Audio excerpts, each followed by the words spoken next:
en el curso de Introducción de la Programación en Python y del proyecto Mil Programadores Salteños, que se origina a partir de un convenio entre el Ministerio de Educación y de Economía de la provincia y la Universidad Nacional de Salta.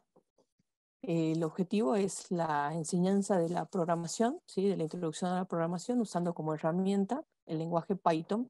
Hemos dividido el curso en 8 módulos que tienen una temática variada, siempre introductoria. Y la organización del curso es de la siguiente manera. Cada uno de ustedes tiene que cumplir 3 requisitos para recibir la certificación. Estos 3 requisitos son el 70% de asistencia a clases prácticas, la entrega del 100% de los trabajos prácticos y la aprobación del examen final. Respecto a las clases prácticas, ustedes están asignados en una comisión específica que se dicta una única vez a la semana.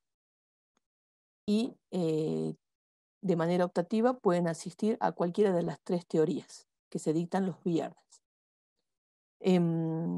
Hasta hoy recibimos los pedidos de cambios de comisión, ¿sí? Que en general todos estuvieron justificados, pero hemos hecho todos los cambios, no le hemos negado el cambio a nadie, por cuestiones laborales, por cuestiones académicas, por cuestiones personales. Así que de paso les aviso esto. Si alguno tiene esa necesidad, por favor hágalo hasta hoy al correo milprogramadores.salta. Y el resto de la semana, por ejemplo, me preguntaron qué pasa a los que tienen clase los días jueves, que como que están muy encima de la entrega de prácticos. Entonces nosotros originalmente les habíamos propuesto la siguiente organización, que ustedes asistan a cualquier clase de consulta. Ustedes tienen la libertad de asistir en cualquiera de los horarios y van a tener un profesor a disposición prácticamente de ustedes, porque lamentablemente son pocos los que están asistiendo, en donde ustedes pueden preguntarle y pedirle ayuda para el desarrollo de los prácticos, independientemente de la clase práctica que ustedes tengan. Entonces ustedes deberían desarrollar un práctico por semana y entregarlo los días domingos. ¿Bien? El único práctico que se prorrogó por ahora es el práctico 1, porque se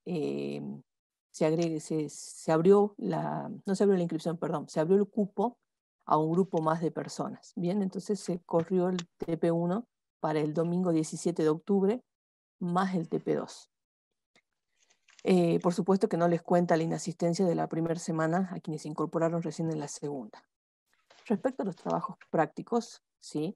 Les vamos a pedir que entreguen hasta donde hayan podido resolver. Esto no quiere decir ni que entreguen vacíos ni con un único ejercicio hecho. No, no, no. Traten de que cada práctico tenga un poco más de la mitad del contenido, ¿sí? Pero entendemos que ustedes están poniendo el ritmo recién. Entonces, el objetivo es que presenten el práctico. Fíjense que un requisito es el 100% de los prácticos presentados. Por lo tanto, si ustedes no estarían cumpliendo con el 1 o el 2, se estarían perdiendo uno de los requisitos fundamentales para la certificación. Sí, justamente eso estoy diciendo, Jesús. Bien, así que por favor, hagan un pequeño esfuerzo en estos días y presenten hasta donde hayan llegado con los 2 primeros prácticos. Estos 2 prácticos se tienen que entregar hechos en cualquier procesador de texto, ¿sí? En Word, en Writer, en texto plano. Más pueden desarrollarlo en sus hojas y sacarle fotos, ¿sí? No hay ningún problema, no hay ningún requisito de formato para que ustedes lo presenten. Por supuesto que el único requisito es que sea desarrollado usando la herramienta de pseudocódigo, que fue la herramienta que utilizamos en estos prácticos, que nos ayuda al análisis antes de la codificación. A ver. Dice, y bueno, o sea, el no cumplimiento de alguna de las 3 condiciones lleva a que no van a que no van a recibir la certificación. ¿Sí? O sea, los requisitos para la certificación son los 3 juntos. 100% de prácticos presentados, 70% de asistencia a clases prácticas y la aprobación del examen. Y el examen se aprueba con el 60% del contenido. Hay que cumplir los 3 requisitos. ¿Y qué más quería comentarles? Bueno, y eso, invitarlos a que no pierdan la oportunidad de ir a las clases de consulta, poder completar sus prácticos. A partir del práctico 3 hay que presentar un archivo desarrollado en el Google Colab, que ya enseguida les voy a mostrar, les mostré un poquito la clase pasada, y a partir del 3 ya desarrollamos allí. Bien. ¿Hay alguna consulta de organización?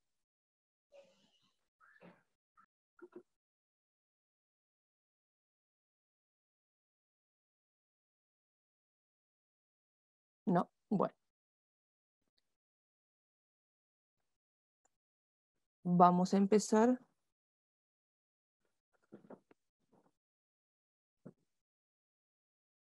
No, no está planificado una recuperación del examen.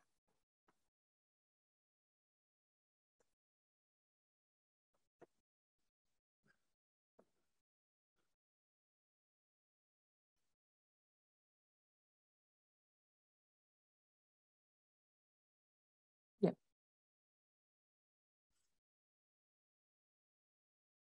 Hoy vamos a ver un poquito el módulo 3 y el módulo 4. El módulo 3 tiene que ver con el ingreso de datos por teclado a un programa o un script en Python y con la salida en pantalla. Y además vamos a aprender a traducir en sintaxis de Python estas estructuras de control que ya hemos conocido en pseudocódigo, que las hemos nombrado con palabras que son, por ejemplo, el ingresar, el asignar, el repetir, el sí. Bien, vamos a conocer cuál es su traducción en el lenguaje específico de Python. Vamos a tener invitados especiales que nos van a acompañar en el transcurso de la teoría y nos van a representar o ejemplificar algunos casos, que son esta familia que ya lleva, creo, unas 30, 31 temporadas. Y bueno, y Homero siempre se pone muy elegante para casos como este. Habíamos charlado la primera clase sobre las diferencias y las similitudes entre un algoritmo y un programa. Bien, habíamos dicho que en qué se parecía o en qué eran idénticos un programa a un algoritmo. En que tienen una entrada, tienen un proceso y tienen una salida. Cuando hablamos de una entrada, una salida, en realidad pueden ser varios datos de entrada y varios datos de salida que fueron originados por un proceso. ¿Y en qué se diferencia un algoritmo de un programa? En que un algoritmo es genérico y que puede ser traducido en cualquier lenguaje, mientras que cuando hablamos de un programa, ya estamos hablando de un lenguaje en particular, de una sintaxis en particular. Acá tenemos una pequeña representación de lo que vendría a ser la entrada, que es el alimento, el proceso que lleva dentro de la gallina y una salida. Podemos discutir si la salida del huevo es originada por la entrada del alimento, ahí podemos tener alguna discusión, pero bueno, es para que ustedes se representen la entrada, proceso, salida. Y bueno, y pobres otros pollos no tienen el mismo proceso de vida cuando quedan caput. Entonces, en la clase de hoy vamos a empezar viendo cómo utilizar la función input para ingresar datos por teclado y luego de ser procesados, cómo vamos a usar la función print para mostrar esos datos en pantalla. La función input, ¿sí? Y otra cosa en particular, en la clase que viene vamos a hablar sobre funciones predefinidas como estas, o sea, como funciones que son propias del lenguaje y funciones que puede definir el usuario, ¿sí? Vamos a hablar bien del concepto, de cómo invocarlas, de cómo generarlas. Por ahora solamente vamos a explicar su uso particular. La función input recibe como parámetro, es decir, como dato de entrada, un str. Recuerden que la clase pasada además vimos tipos de datos y el str significa un string o una cadena de texto que contendrá el mensaje que queremos mostrar al usuario. Y esa entrada siempre va a ser convertida, siempre es interpretada como texto puro. ¿Qué significa mensaje al usuario? Si nosotros al usuario le queremos pedir, por ejemplo, que ingrese su edad, su altura y su peso, ¿sí? No estaría bueno que le digamos ingrese un número, ingrese un número, ingrese un número, sino que siempre tenemos que enfocar el mensaje de salida diciéndole ingrese su edad, ingrese su peso en kilos, ingrese su altura en centímetros o en metros, ¿sí? El mensaje que le mostramos al usuario tiene que ser lo más claro posible para achicar el margen de error. Entonces, a eso se refiere con un STR, con el mensaje que voy a mostrar al usuario. Y la función print lo que hace es imprimir en pantalla. Entonces, cuando nosotros ejecutamos este programa, nos va a aparecer en el Google Colab una cajita de texto, ¿sí? Para ingresar texto, colocamos, por ejemplo, un 3 y vamos a ver como salida un 3. Miremos. A ver. Me voy a ir un poquito más atrás. Fíjense que, como charlamos en la clase pasada, lo que ustedes tienen que tener es crear una cuenta Gmail, ¿sí? Una vez que ustedes tienen su cuenta Gmail, van a la aplicación Drive o a la herramienta Drive y les aparece una pantalla como esta. Pueden crearse una carpetita o no, no es obligatorio. Yo creé una carpetita que se llama Colab Teorías. Y acá en este botoncito que dice Nuevo, si se van a la parte inferior que dice Más, van a encontrar el Google Colaboratory. A quienes no les aparezca el Google Colaboratory, pueden irse acá a conectar más aplicaciones y les va a desplegar un menú en el que una pantalla, perdón, en la que van a poder elegir la instalación de este complemento.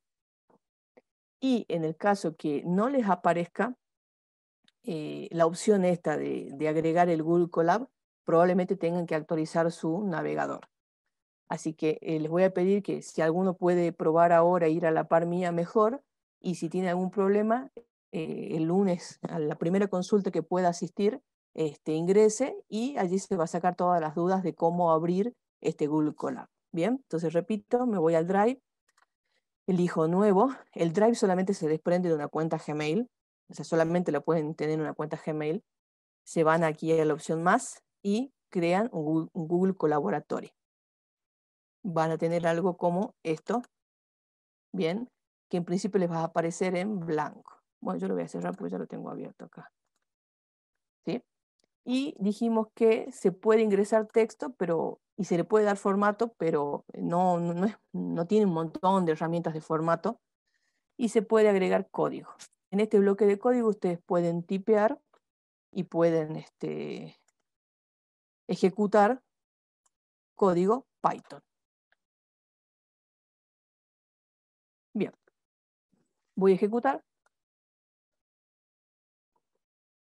La primera vez tarda un poquito.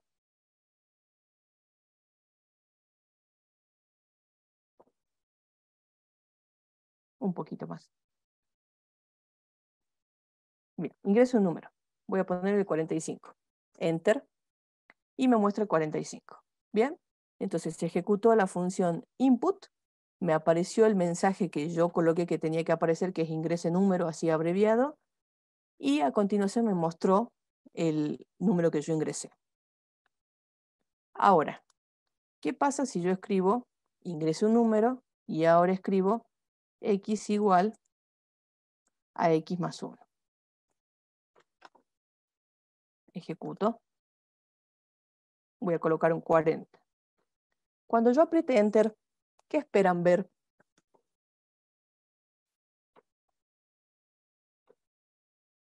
¿41? ¿Alguien más? El 41. resultado de la suma. El incremento en 1, ¿no es cierto? Bueno, ejecuto.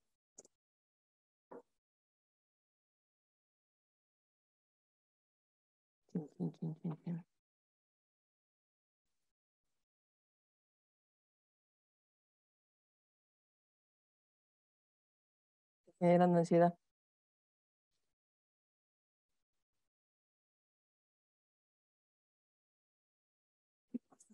¿Qué pasa?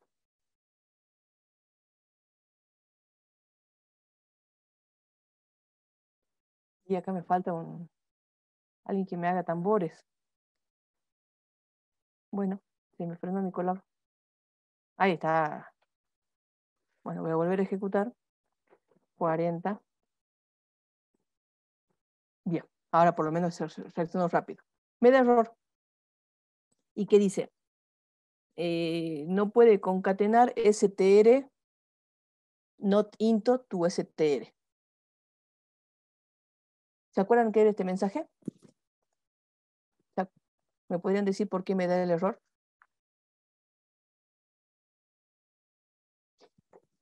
¿Por qué no veo, si coloco un 3, por qué no veo un 4? Porque...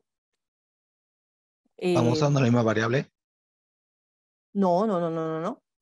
Porque la función input recibe un tipo de dato texto y lo convierte a un tipo de dato texto. Por lo tanto, si yo lo que preciso es el ingreso de un número, voy a tener que acompañar a la función input de la función int. La función int me va a convertir el dato que ingrese el usuario en número. Por supuesto, lo va a convertir siempre que se pueda compartir, porque si el usuario ingresa hola, no lo va a convertir, también me va a dar un error. Entonces, si ingresa dígitos, los va a convertir en número.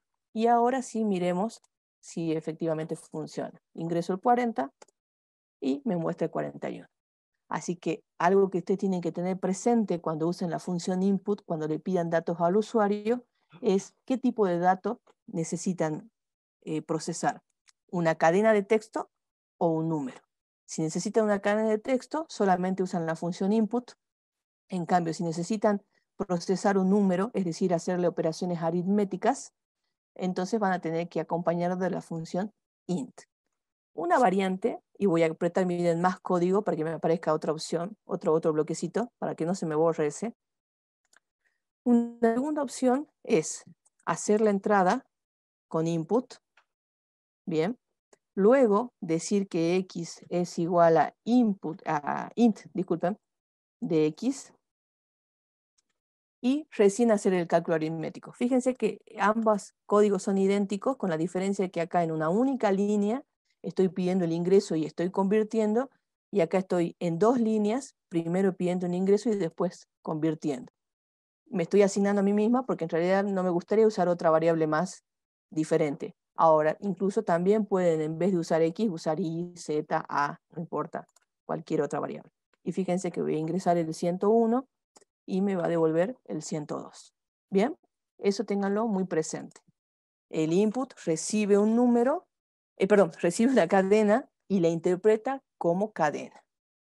Por lo tanto, hay que decirle a nuestro amigo Homero que no se asuste cuando le aparezca el mensaje, tiene que acordarse que la lectura se hace como cadena y simplemente aplicar la función int. Bien. Como les decía, en el módulo que viene vamos a estudiar más en profundidad muchas funciones más que tiene predefinidas Python. En este caso estamos conociendo 3, ya vamos a conocer algunas más, pero las vamos a ver muy puntualmente hoy. Y en la clase que viene vamos a ver que hay una gran variedad de funciones que funcionan, nos sirven para muchas tareas. Bien, en principio quiero que les quede claro el input y quiero que les quede claro el int y cuándo las voy a usar combinadas. ¿Sí? ¿Se entendió? ¿No se van a olvidar de usar el int? Sí, profe, entendí. Sí, profe, se entendió. Muy bien. Y acá lo tenemos a nuestro... ¿Ves? Cuando uno dice, ay, ¿por qué me sale el error? Entonces me fijo bien en la diapo, en el PDF y procedo a hacer correcciones. Bueno, ¿qué pasa con la función print? La función print me sirve para mostrar datos en pantalla. Por ejemplo, yo quiero mostrar un mensaje corto. Y fíjense que lo puedo hacer con comillas simples o con comillas dobles. Atención que yo cuando copio y pego, a veces hay símbolos que no se me pegan igual, así que cuidado si ustedes hacen eso en sus casas. A mí me cambió la comilla simple, ¿sí? Así que capaz que ustedes le copian y pegan y ejecutan y no les sale, pero es porque se está pegando un carácter que no es el original. Entonces, el print con comillas dobles o el print con comillas simples funciona de la misma manera. Ustedes pueden elegir. Después vamos a ver algunos casos en cuándo es mejor, cuándo usar sí o sí doble y cuándo usar sí o sí simple, pero bueno, eso ya va a ser cuando tengamos algún mensaje especial que además necesite entrecomillar una palabra. Por ahora, con esto es suficiente. Pero ¿qué pasa si quiero mostrar un mensaje muy largo? Si tengo un mensaje muy largo para mostrar. Me dice Homero que yo puedo mostrar cualquier cosa con print. Cuando hablamos de cualquier cosa, quiere decir que podemos mostrar texto, textos cortos, textos largos, variables y hacer combinaciones de ambas. ¿Qué pasa con los textos largos? Alguien recordará la siguiente frase. Yo estaba en onda, pero luego cambiaron la onda. Ahora la onda que traigo no es onda y la onda de onda me parece muy mala onda y te va a pasar a ti. Esto era el abuelo Simpson cuando era joven diciéndole a Homero que a él también se le iba a pasar la onda. Entonces, si ustedes quieren mostrar un mensaje de este tipo, lo primero que uno tiende a hacer es lo siguiente, un print y como les decía, entrecomillar todo. Ahora miren lo que pasa con este print. Código nuevo, lo pego. Fíjense que con solo pegarlo ya me genera un scroll, es decir, un movimiento de mi consola, por decirlo de algún modo. O sea que es una instrucción que me ensucia mi código. Imagínense si todo esto fuera un único programa, yo vengo con líneas cortas, cortas, cortas, y de repente me aparece una línea gigante. Si yo la ejecuto, anda perfectamente. Lo que pasa es que me ensucia la legibilidad de mi código. Entonces uno dice, bueno, hagamos varios print con frases, la vamos cortando la frase. Ok, esa es otra opción. Pero va a pasar lo siguiente. Si yo hago muchos print, primero acuérdense que los copy-paste pueden fallar.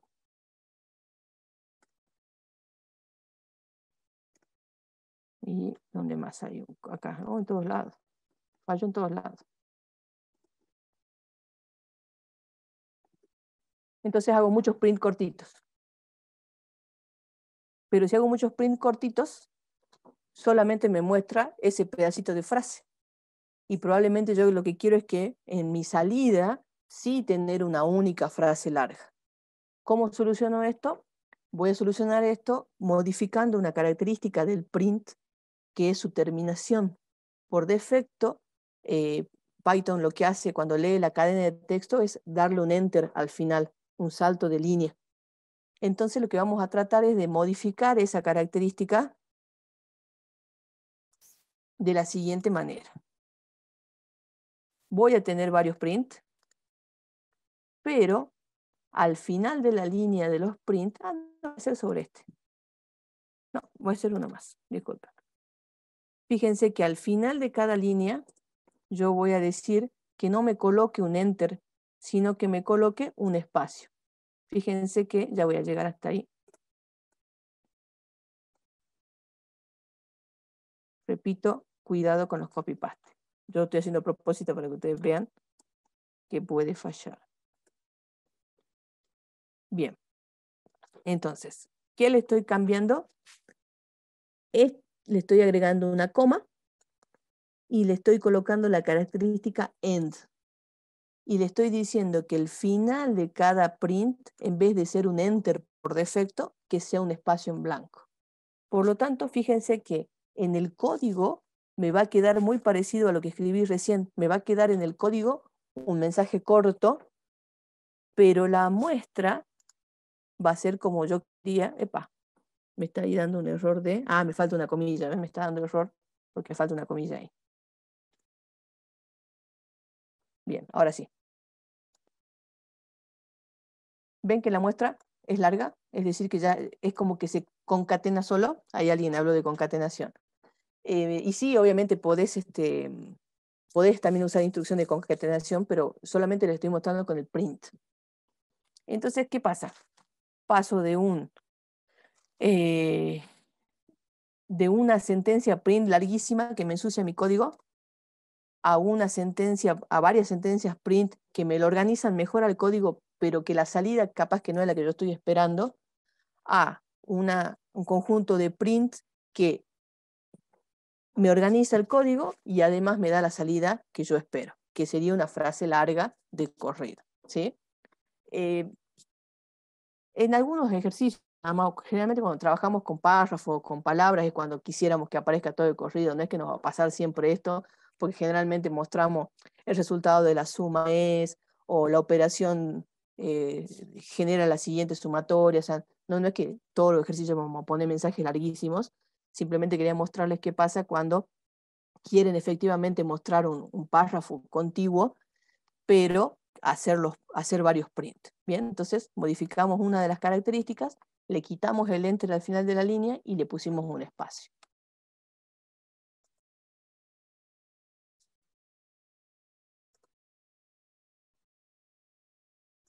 Y acá está recreado el momento en que el abuelo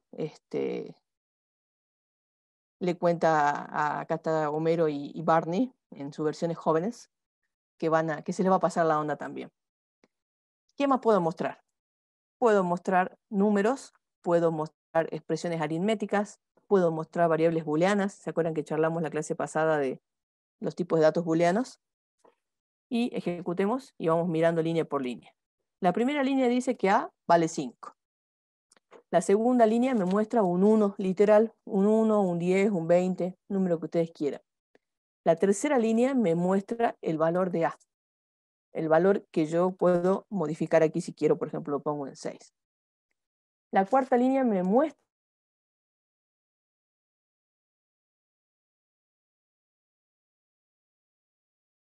línea me muestra, además de operaciones aritméticas, me indica que yo puedo separar con comas y mostrar más de una salida en el mismo print.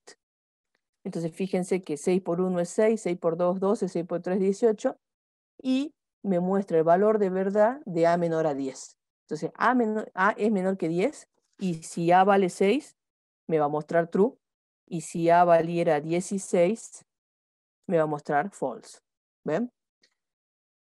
Y por supuesto, la mejor manera de aplicar el print es combinando tanto mensajes con variables.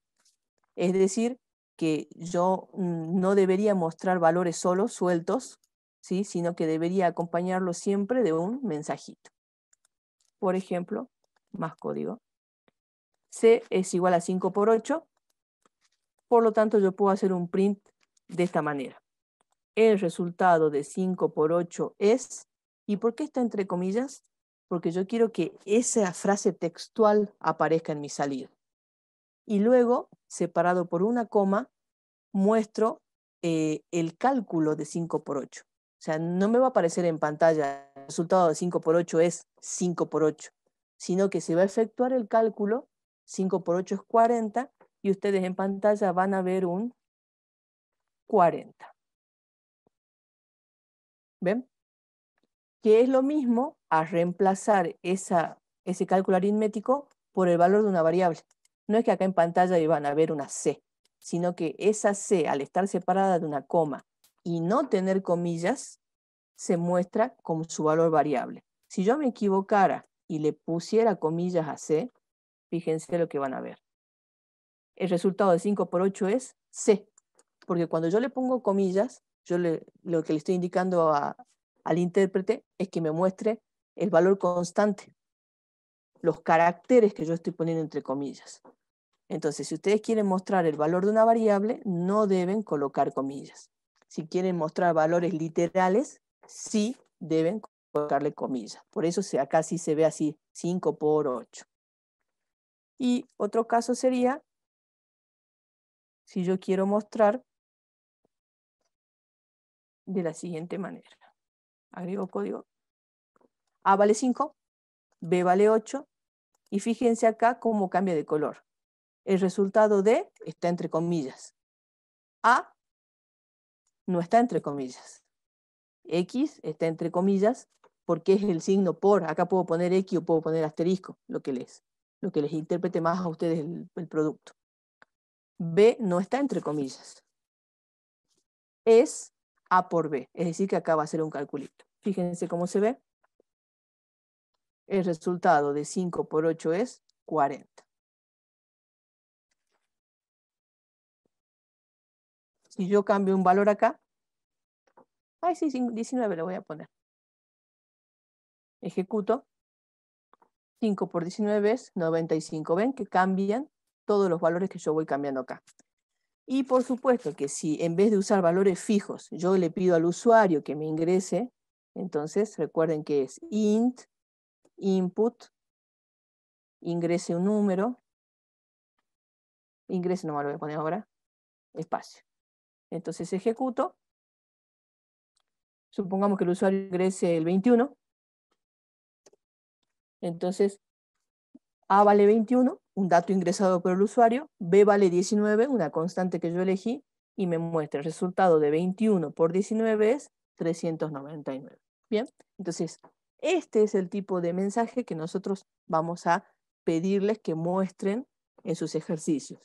La suma es, el resultado es, no sé, la palabra palíndroma es, ¿sí? Siempre traten de acompañar el resultado con un mensaje que identifique qué significa ese resultado. ¿Estamos de acuerdo? Sí, profe. Muy bien.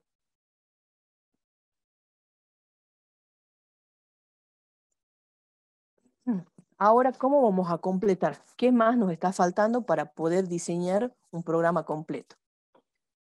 Ya hicimos la parte de análisis, la parte de identificación de entrada, de salida, la parte de ejemplificar el proceso, la parte de probarlo al algoritmo, y ya estamos aprendiendo cómo traducir la entrada y la salida. Entonces lo que nos falta traducir es lo que va entre la entrada y la salida, que son las estructuras de control, que son las alternativas o bifurcaciones o condiciones, ¿sí? Depende del autor, le llama de esa manera, pero nos estamos refiriendo al sí y al sí no. El sí se traduce como if, el sí, si no, se traduce como if, else, y la tercera opción que ustedes tienen allí es cuando se acuerdan que en el módulo 1 hicimos un sí no sí, si no sí, si no sí, y así tantos como necesitemos, es decir, condiciones anidadas. Bueno, se traduce como if, el if, else. Y el if no es la de la novela, es una contracción de else if. Bien. Y para la repetición o la iteración, cuando usábamos la palabra repetir, lo vamos a traducir con un ciclo, con un for o con un while. Es decir, los ciclos en Python se nombran como for o como while. Vamos a ver la sentencia if primero. Esta sentencia la utilizamos para ejecutar un bloque de código si y solo si la condición que coloquemos es verdadera. Cuando hablamos de condición, estamos hablando de una expresión que tiene un valor de verdad. En esa expresión pueden aparecer números, pueden aparecer cadenas, ¿sí? Se pueden comparar. Cuestión que el resultado de esa evaluación va a ser verdadero o falso. Si es verdadero, entonces vamos a ejecutar el bloque de código. El bloque de código no es más que un grupo de sentencias, que pueden ser una, pueden ser varias, y pueden ser una asignación o un ingreso u otra pregunta, ¿sí? Cuando hablamos de bloque de código, significa que ahí puede haber cualquier tarea. Entonces, ¿cuándo ejecutamos el bloque de código? Cuando la condición que hemos escrito es verdadera. Nos vamos de nuevo al ejemplo de nuestro gerente. ¿Sí? ¿Se acuerdan? Módulo 1, teníamos el gerente y le tenían que pagar al vendedor. Y lo primero que planteábamos es que le voy a pagar un monto fijo, y si el vendedor vende menos de 20.000 pesos, solamente le pago el monto fijo. Ahora, si vende más o igual a 20.000 pesos, a ese sueldo fijo le voy a sumar el 20% de la venta que hizo. ¿Sí?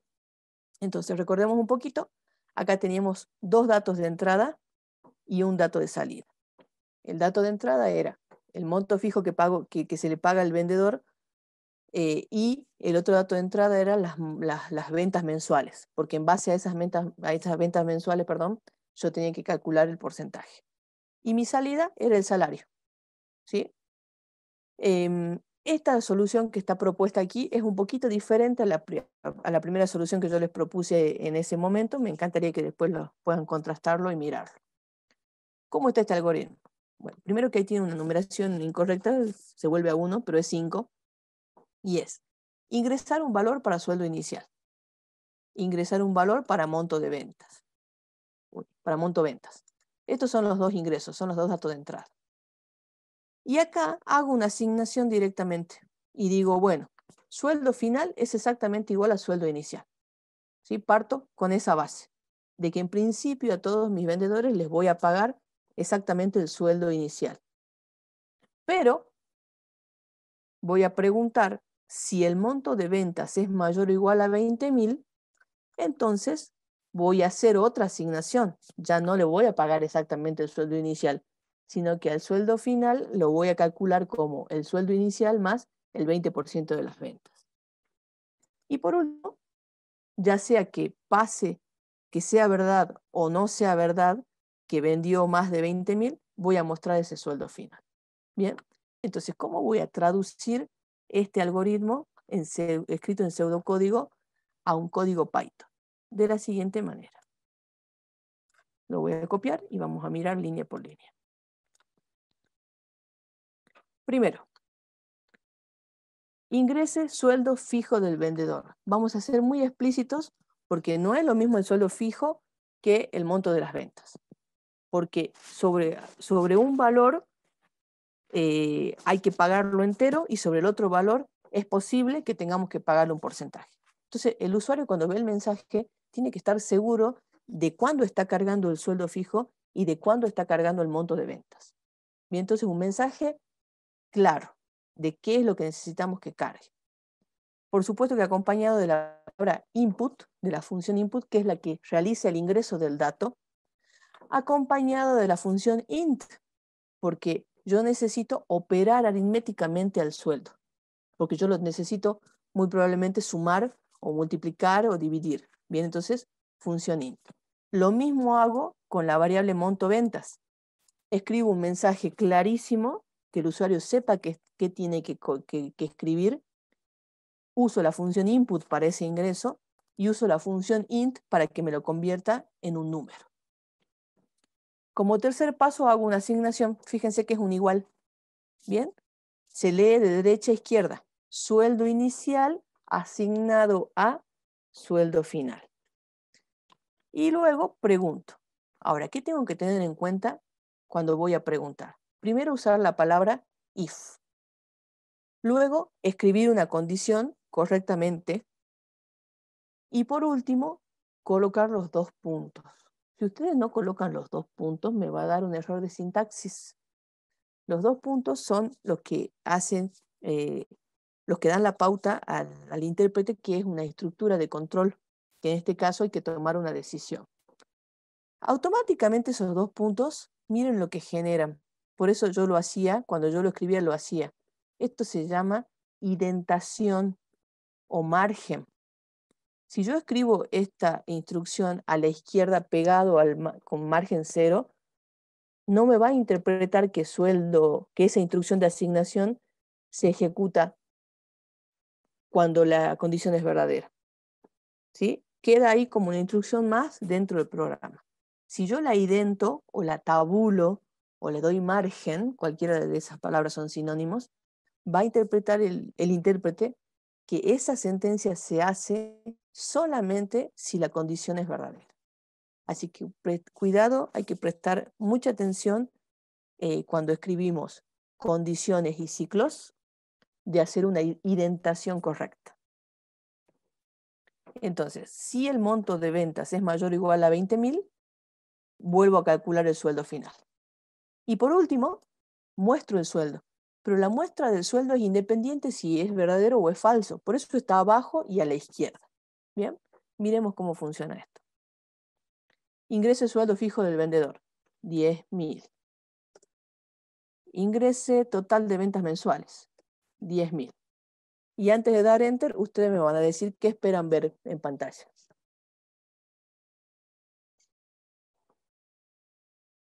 Los 10.000. 10.000. Efectivamente 10.000. Ahora, si yo ingreso 10.000 y luego ingreso 20.000, 20.000, ¿qué esperan ver en pantalla?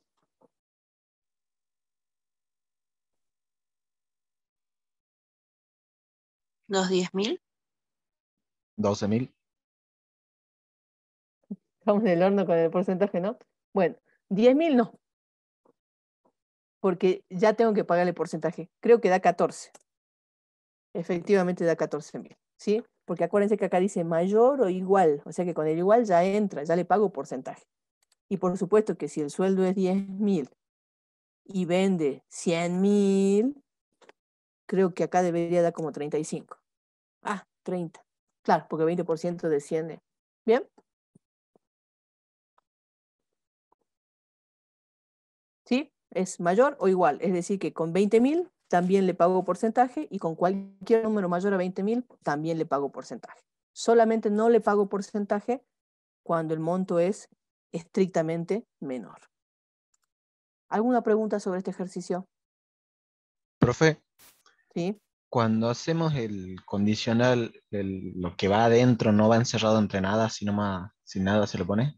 O sea, solo se sabe que se terminó cuando se pone otra línea que va pegada a la izquierda. Sí, y por eso es tan importante la indentación.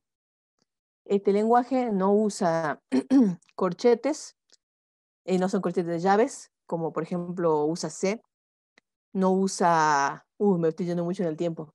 Hay un lenguaje que se llama Pascal que usa palabras begin-end para marcar también que empieza y termina. Este no. La única marca que te pide Python es la indentación.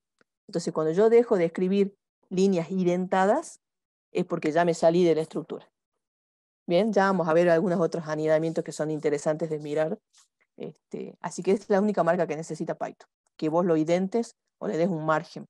También hay bibliografía que le dice sangrado y uno se asusta un poco, pero es porque es sangría, por la sangría. Entonces le dice, tiene que sangrar la línea. Y me dice, ay, pobre línea. Pero se está refiriendo al verbo de colocar una sangría.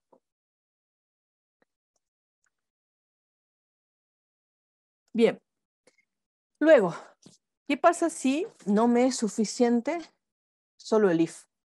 Y yo necesito tomar una decisión por el sí, pero además necesito tomar otra decisión por el no. Entonces, voy a colocar la instrucción, voy a colocar la condición seguida de los dos puntos, y si esa instrucción es verdadera, perdón, si esa condición es verdadera, voy a ejecutar una cierta cantidad de tareas. A eso se le llama bloque de código 1. Ahora, si esa condición es falsa, voy a colocar la palabra else, dos puntos de nuevo, y otro bloque que puede tener de nuevo una o más condiciones, una o más instrucciones. ¿Bien? Cuando hablo de bloque de código, hablo de una o más instrucciones. Y bueno, y acá recordarán el momento en que Homero se hizo el explorador y pinchó la balsa y tenía que decidir qué camino seguir. Bueno, entonces, un bloque de instrucciones por el sí, un bloque de instrucciones por el no.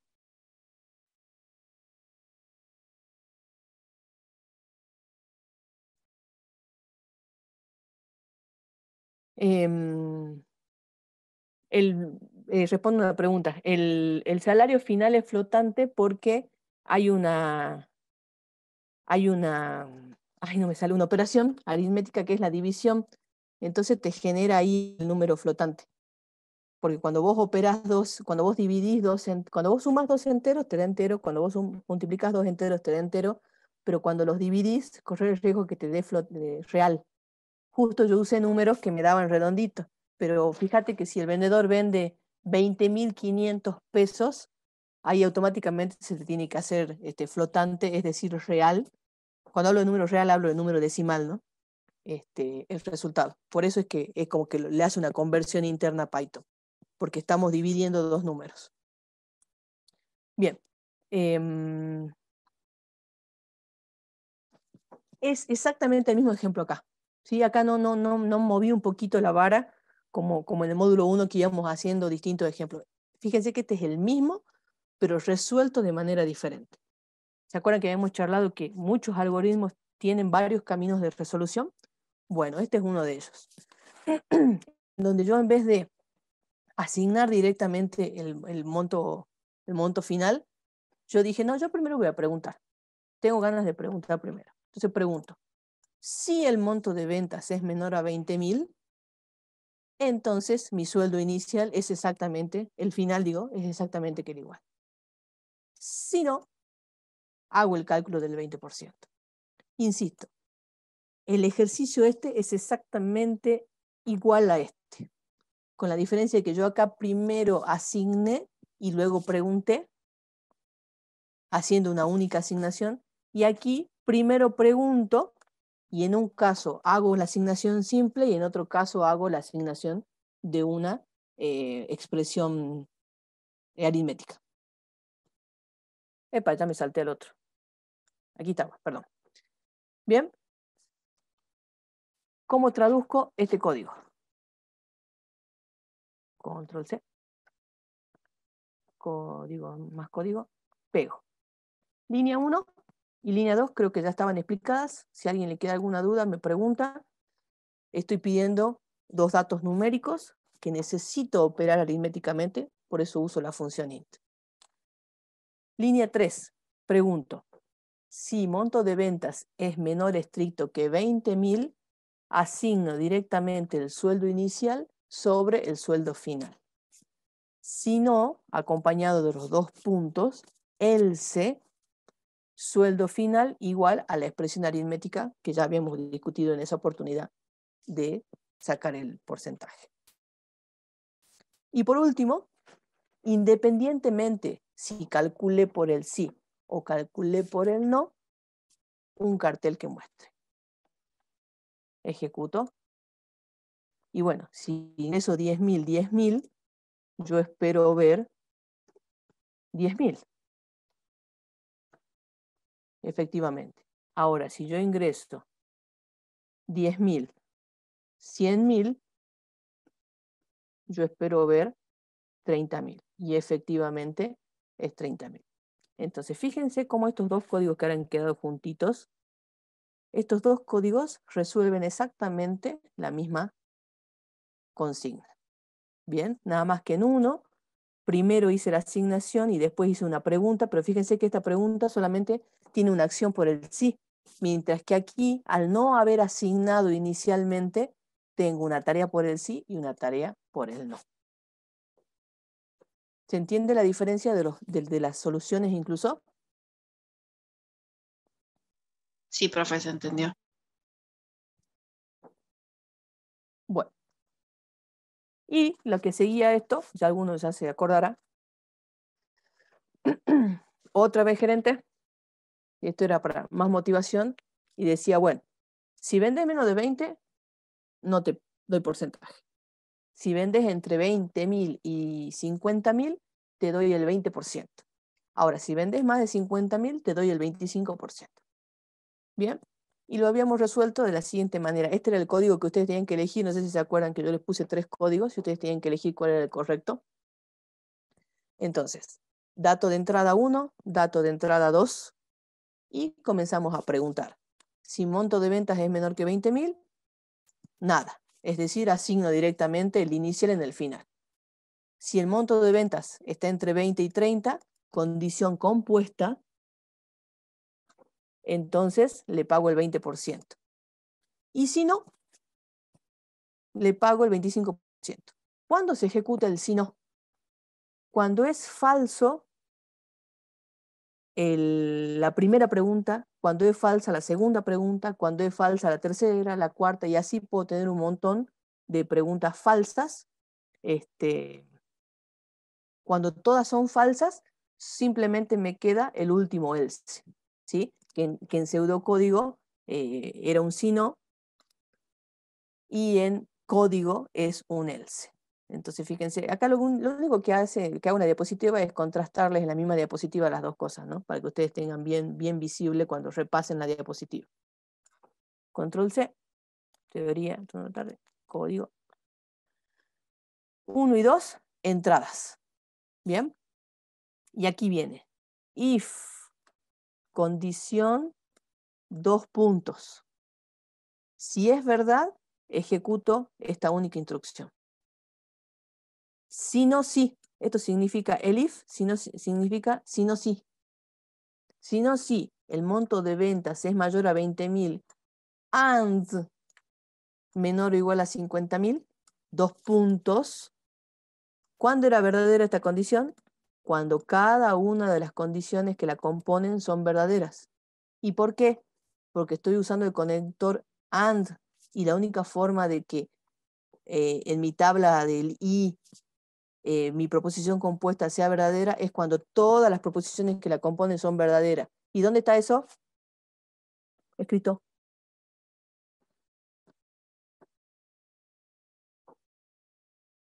Me escriben un mensaje de texto y me dicen, che, ¿dónde están las tablas esas que dice la profesora? ¿Dónde están?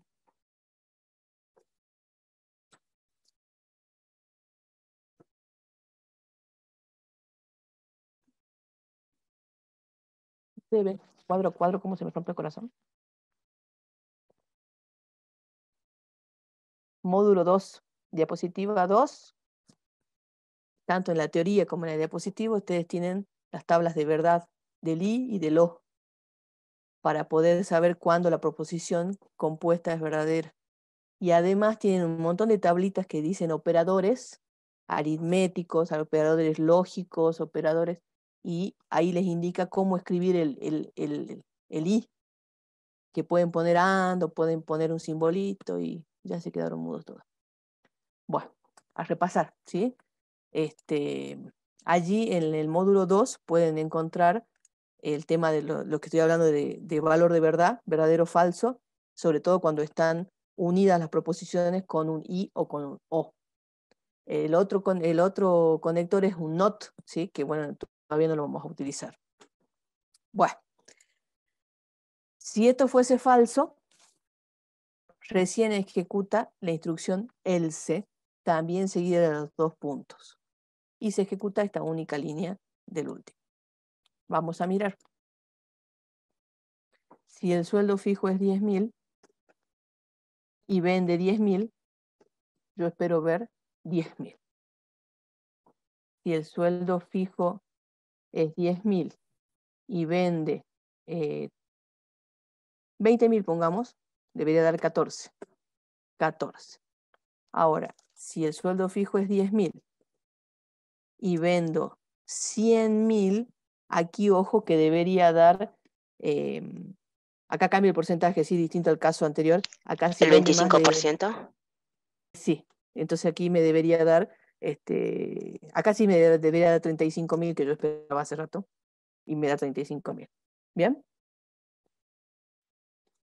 ¿Se entendió más o menos el sí, el if y else? If, el if, else. ¿Cuántos el if puedo tener? Todos los que yo necesite. Porque acá, bueno, fue justo la situación problemática que solamente tengo uno.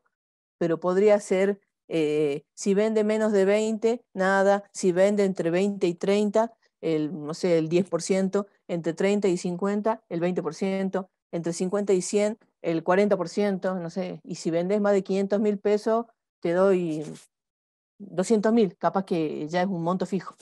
¿Sí? Entonces yo podría tener muchos, el if, hasta recién llegar a el else.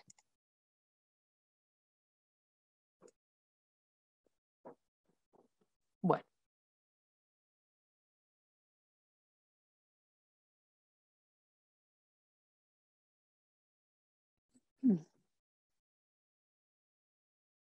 Hasta aquí vimos entrada, salida, las asignaciones, que son, se escriben con un igual, y las alternativas.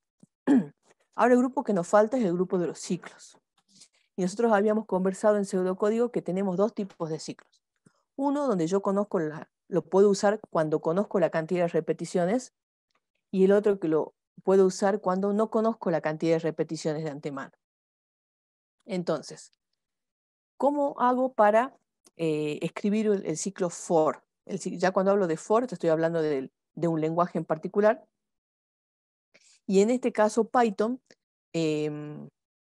generalmente acompaña al for con alguna otra función predefinida. Por ejemplo, una de las iteraciones más comunes que nosotros hacemos, que fueron las que hicimos en la clase de pseudocódigo, es una repetición de n veces, de k veces, de p veces. Es decir, cuando la variable que me permite repetir es un dato de entrada, ¿sí? Por ejemplo, ustedes habrán visto en su práctico que dice, dados n números, mostrar la suma. Entonces, me está dando el dato de cuántos números hay que sumar, por lo tanto, me está dando el dato de cuántas veces hay que repetir. ¿Cómo se aplica esa cantidad en un for? Tenemos que acompañarlo de la función range, ¿sí? Que me genera un intervalo numérico. Y mi variable va a ir saltando de valor en valor. Vamos al más código. Y yo digo, for, acá elijo la variable que ustedes quieran.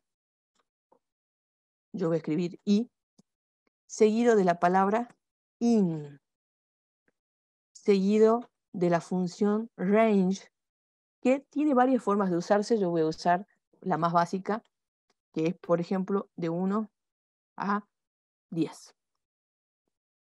Y para ver qué pasa, miren, atención, acá hice algo sin querer, pero yo ¿de qué me olvidé?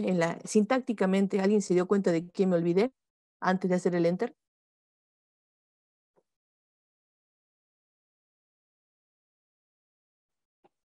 Las comillas. Los 2 puntos. Los 2 puntos. Las estructuras de control tienen 2 puntos. Y miren, si yo pongo los 2 puntos, ¿vieron el enter? Vuelvo. Yo acá escribí el paréntesis y me olvidé y le di enter. Miren dónde va el cursor. En cambio, si yo pongo los 2 puntos, y hago enter, automáticamente me olvidé enter. Porque colocar esos 2 puntos significa que es una estructura de control que puede tener sentencias que dependan de ella. Entonces automáticamente el intérprete me lee los 2 puntos y dice, acaba de escribir una estructura de control, por lo tanto, seguramente ahora quiere escribir sentencias que dependan de esa estructura. Entonces, solito me lo mueve. Y todo lo que yo escriba acá, miren, ¿ven que todo lo identa? Porque asume que todo lo que yo estoy escribiendo va dentro del for. Hasta que yo digo, bueno, listo, me voy para la izquierda y sigo escribiendo. ¿Ven? Entonces yo pongo los 2 puntos y automáticamente interpreta que todo lo de abajo va dentro de ese for. Así que importantísimos los 2 puntos, importantísima la indentación. ¿Qué voy a hacer yo acá? Solamente un print. ¿De quién? De esa variable que quiero ver qué hace esa variable, qué hace ese for. Hace lo siguiente. Toma los valores 1, 2, 3, 4, 5, 6, 7, 8, 9. Es decir, que en este caso la sentencia for se repite 9 veces y solamente 9 veces. Porque resulta que la variable que yo elija, que se puede llamar como yo quiera, toma todos los valores del rango, porque es un range de rango, del rango 1 a 10. Pero con una característica especial. El límite inferior es cerrado, mientras que el límite superior es abierto. Y sí, es de nuevo matemática, estamos hablando de intervalos. ¿Se acuerdan? Intervalo abierto, intervalo cerrado. O si no, semiabierto, semicerrado. Es decir, ¿cuál era? Bueno, un intervalo de números enteros estoy hablando, abierto, cerrado, tiene que ver con que si lo tomo o no al extremo. Entonces, es cerrado a la izquierda porque tomo el 1. Y es abierto a la derecha porque no tomo el 10. Entonces te dirán, ¿y si quiero ir de 5 a 10? Entonces pone 5 y acá pone 11. Ejecuto y va de 5 a 10. ¿Ven? Entonces, de esta manera, cuando ustedes lean en la consigna, por ejemplo, lean hacer la suma de 10 números ingresados por el usuario. Entonces ustedes van a tener que buscar un intervalo, en este caso y ven que el i va tomando del 1 al 10. O sea, que significa que este for se está repitiendo 10 veces. Obviamente acá yo puse un print. Ustedes capaz que lo que tienen que hacer es sumar, multiplicar, dividir, ¿bien? Y no necesariamente los números 1, 2, 3, 4. Ahí ustedes pueden hacer ingresos. Por ejemplo, ingrese un número, ingrese un número, ingrese un número, y van cargando los valores que realmente quieran sumar u operar. ¿Bien? Y otra manera, por supuesto, de realizar este intervalo, supónganse que haya un n ingresado por el usuario. Yo acá lo voy a poner arbitrario. Supónganse que n valga 10. ¿Cómo hago para que este ciclo se repita 10 veces? ¿Dónde pongo la n? ¿Cuál es el inicio? ¿Cómo haría? Imaginen la situación esa. Dados n números, ¿cómo hago que el ciclo se repita 10 veces? Pero tomando en cuenta la variable n. ¿Cómo pondrían? N más 1. ¿Dónde empezarían? ¿En 1? Sí. ¿Y acá a la derecha? N más 1. De 0 a n, profe. Ah, ya saltó otra cosa. Bueno, paren, vamos de una. De 1 a n más 1. Arranca en 1, termina en 10. O sea, ¿cuántas veces se repite? 2, 4, 6, 8, 10. Perfecto. Ahora la compañera dice, ¿y si vamos de 0 a n?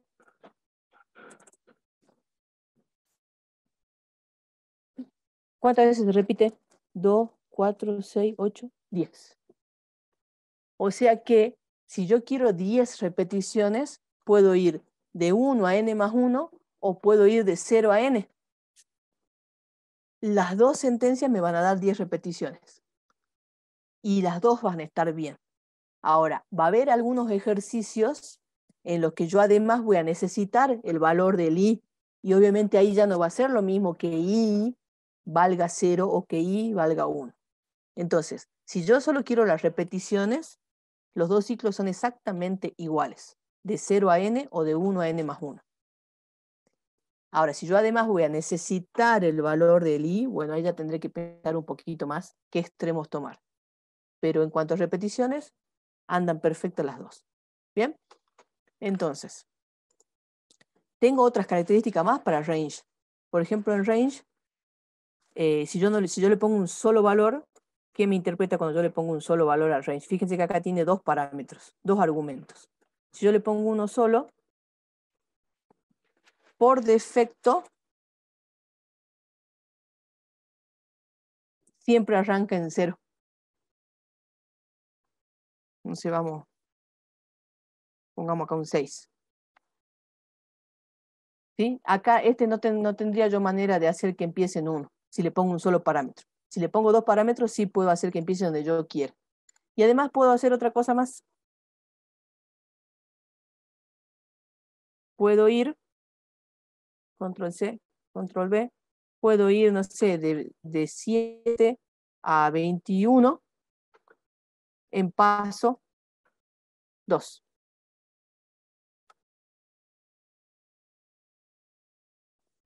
Y me muestra 7, 9, 11, 13, 15, 17 y 19.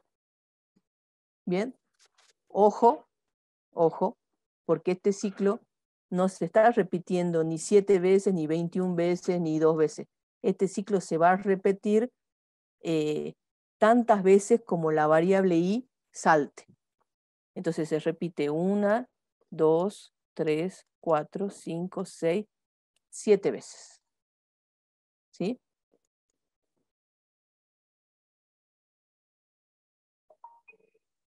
¿Por qué no toma el valor 21?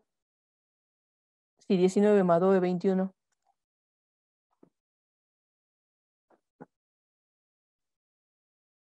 Por el intervalo. Porque es un intervalo abierto a la derecha. Entonces, nunca va, aunque justo el saltito de en 21, como no lo toca en realidad el 21, por eso no lo muestra. Ahora, si yo le pusiera 22, ahí sí me lo va a mostrar al 21. Si le pusiera 23, otra vez no me va a mostrar el 23 porque al 23 justo no lo toca. ¿Sí? Entonces, tienen una diversidad muy grande para usar el for. Ah, y ¿me podría dar infinito? ¿Podría ser un ciclo infinito? Así como esté.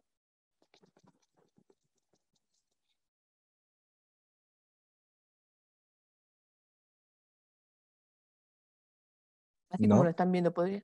¿Por qué no?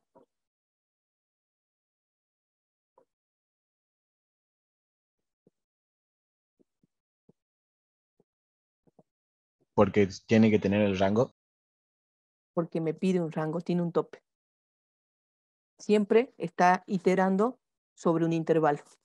Y el intervalo, por más grande que sea, tiene un límite inferior y tiene un límite superior. Entonces, ¿cómo traducimos nuestro ejemplo del módulo 1? El sueldo de un vendedor es la suma de un monto fijo pagado, por ejemplo. ¿Se acuerdan que volvíamos así al básico? Acá no le pagamos no hacemos ninguna distinción. Siempre le pagamos el porcentaje. No importa cuánto venda, le paguemos el porcentaje. Porque nuestro problema aquí era que tengo N vendedores. Tengo que pagarle a N vendedores. Entonces, mis datos de entrada cambian. Mi primer dato de entrada tiene que ser a cuántos vendedores le voy a pagar. Y mis otros dos datos de entrada ya no son solamente 2, son 2 por cada vendedor. Porque cuando yo le pague al primer vendedor, necesito saber cuál es su fijo y cuánto vendió.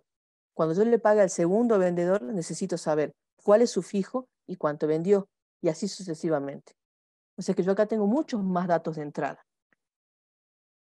Pero esos datos de entrada se repiten por cada vendedor. Y entonces, ¿de dónde sale este monto igual a 0? ¿Para qué quiero este monto igual a 0? Porque esta consigna en particular, además de pedirme mostrar el salario de cada vendedor, me pedía que le haga una acumulación de todo lo que le había pagado a todos mis empleados. Bien, entonces, tenemos tantos datos de entrada, o sea, 2 datos de entrada multiplicados por los N vendedores, más el N que me identifica la cantidad. Esos son los datos de entrada. Y los datos de salida son cada uno de los salarios de cada vendedor y luego, cuando finalice de pagar, cuánto le pagué a todos. Eso era mi dato de salida. Y este monto igual a 0 era porque estaba por utilizar una variable acumuladora que se iba a autoincrementar y por eso necesitaba que tenga un valor inicial. ¿Por qué 0? Porque estoy sumando y el neutro de la suma es el 0 para que la primer suma que yo haga no se me desvirtúe y me mantenga la suma correcta. Luego pedía que me ingrese la cantidad de vendedores. ¿A cuántos vendedores les vas a pagar? A 10. Listo. Yo te voy a pedir 10 veces, te voy a pedir el salario fijo y la venta por mes. 10 veces te voy a calcular el salario. 10 veces voy a mostrarte el salario y 10 veces voy a ir acumulando cada uno de esos salarios. Cuando termine mis 10 repeticiones, te voy a mostrar cuánto sumé. Traducido a código, sería lo siguiente. Control C. Código nuevo.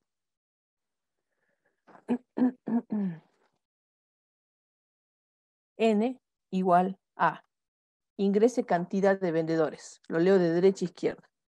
Ese ingreso se hace usando la función input.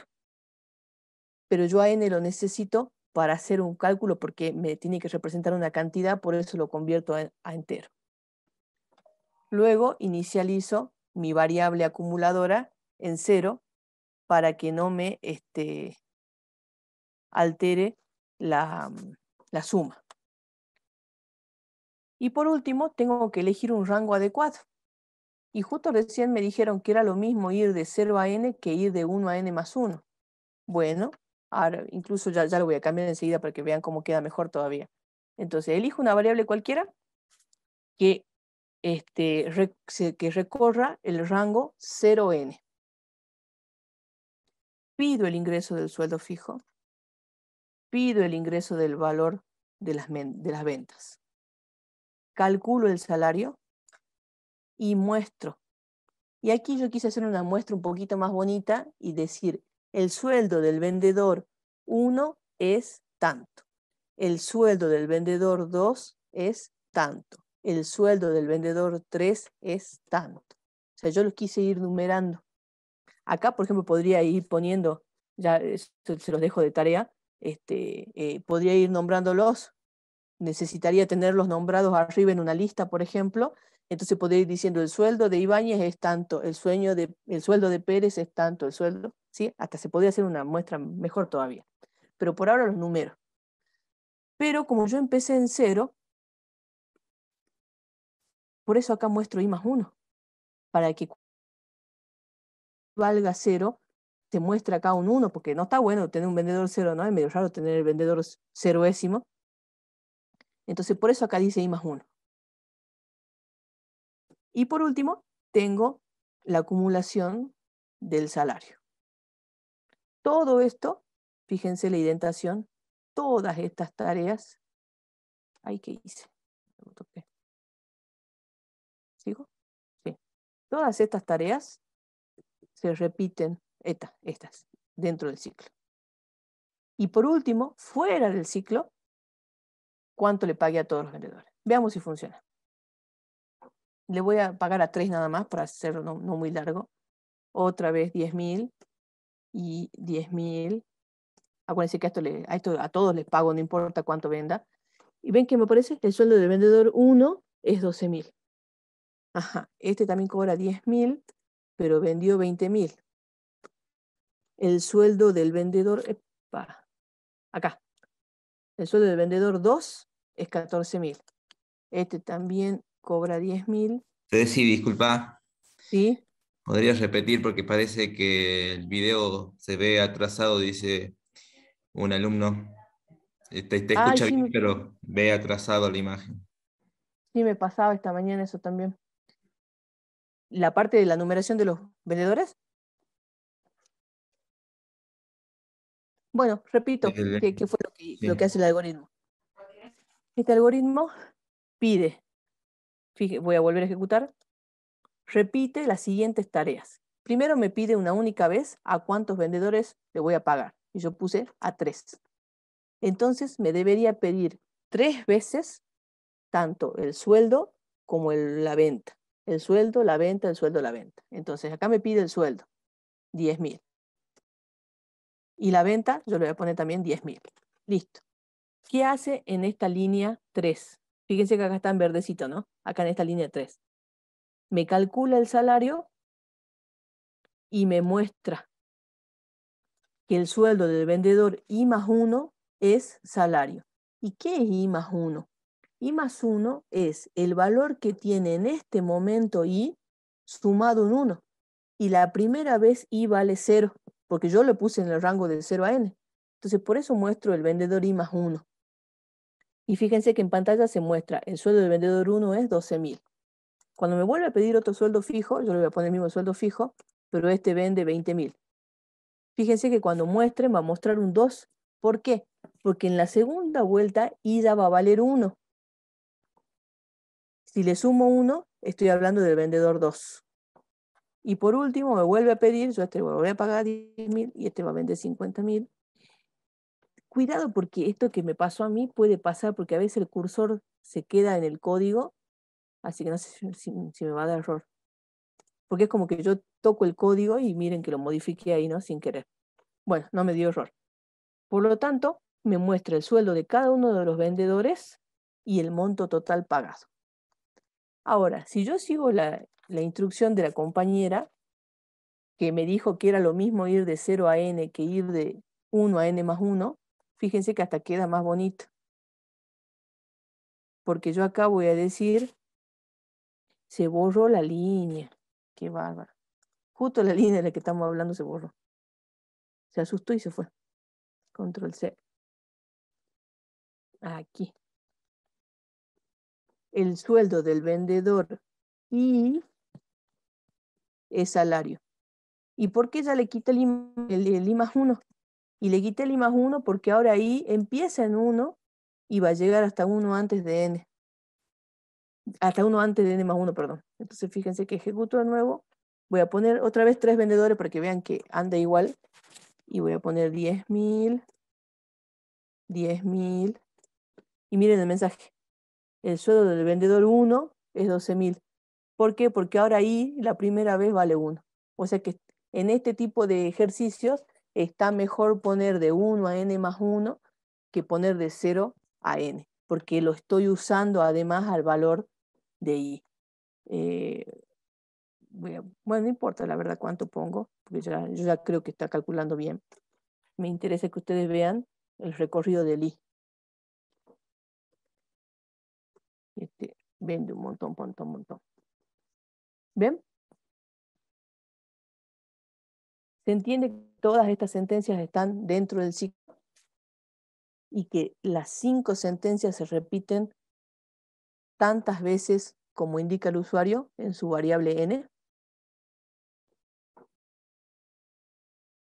¿Alguna duda?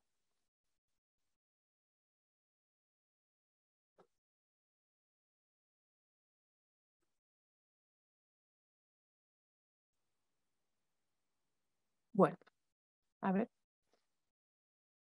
Resulta que no es el uso más popular que tiene el for en Python. El uso más, más robusto que tiene dentro del lenguaje es iterar dentro de iterables. ¿A qué se le llama iterables? A las colecciones o a los strings, a las cadenas de texto. ¿Se acuerdan de las colecciones? Las colecciones en Python son los datos estructurados. Son los conjuntos, las tuplas, las listas, los diccionarios. Entonces resulta que esta sentencia for me permite que la variable que yo elija, que en este caso hasta acá use i, le puedo llamar como yo quiera, tome cada uno de los valores de esas colecciones. Y obviamente yo las puedo operar, las puedo mostrar, las puedo sumar, puedo armar otra lista, ¿sí? Ese es uno de los usos más conocidos del for. Por ejemplo, defina una lista de 10 números enteros y muestre aquellos que sean pares. Entonces nos vamos con nuestro ejemplito. Control C. ¿Hablaron ya de números pares en la práctica? Me parece que sí. Entonces, defino arbitrariamente. Sí, fíjense que es distinto que diga dados 10 números por el usuario a define una lista. Yo acá quiero que la definan arbitrariamente ustedes a la lista. Vamos a mirar el for, que es lo que nos interesa. Elijo el nombre de una variable. ¿Sí? Acá puede ser i también si quieren, pero bueno, yo le puse num. Y num va a recorrer o va a estar dentro de números. Bien, es decir que num, yo voy a quitar esto primero. Voy a poner un comentario. Ahí está. Quiero primero que vean qué valores va a tomar num. Se los voy a mostrar. Print. Antes de hacer el ejercicio. Num. Num toma los valores 23, 45, 12, 24. Es decir que lo que genera es que esta variable vaya saltando de elemento en elemento. Va tomando los distintos valores de la variable números, que en este caso es una lista. Entonces, si num tiene la capacidad de valer cada uno de estos valores, yo quiero que en vez de mostrarlos todos, se muestren solamente los que sean pares.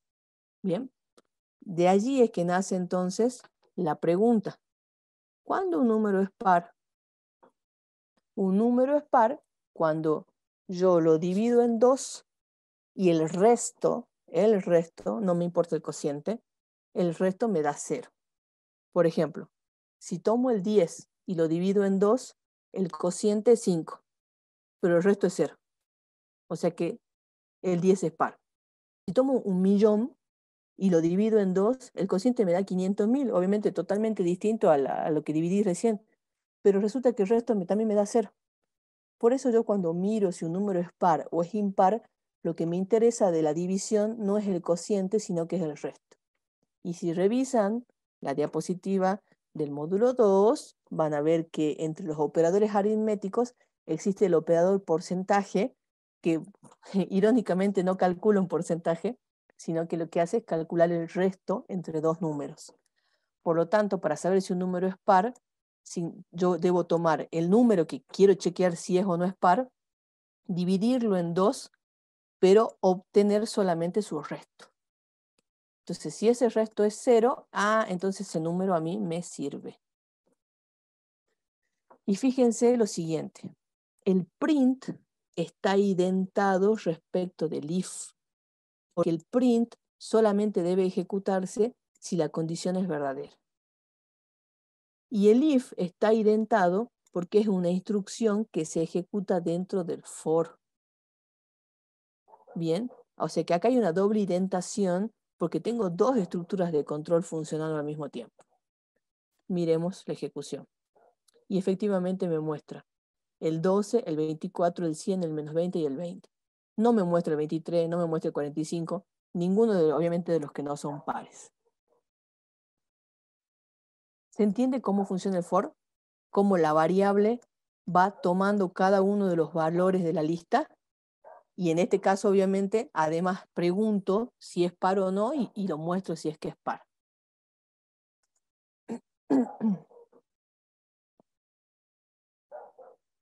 Yo hago una pregunta.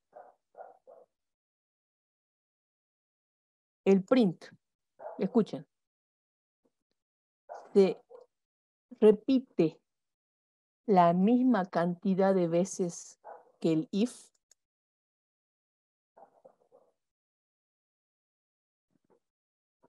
El print se ejecuta la misma cantidad de veces que el if.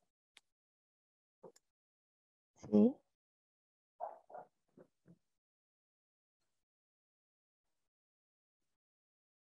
Tengo un sí. Tengo un sí y un no. No sé. Entonces. No, profe. No. ¿No? ¿Sí? ¿Ni? Resulta que el print es una sentencia que se va a ejecutar solamente cuando la condición sea verdadera. Por lo tanto, si yo acá tengo 10 números, podría ser que sí y podría ser que no. ¿Cuándo podría ser que sí? Cuando todos los números den verdadero. Por eso pregunté en este caso. En este caso, el print no se ejecuta 10 veces, porque el print solamente se ejecuta cuando la condición es verdadera.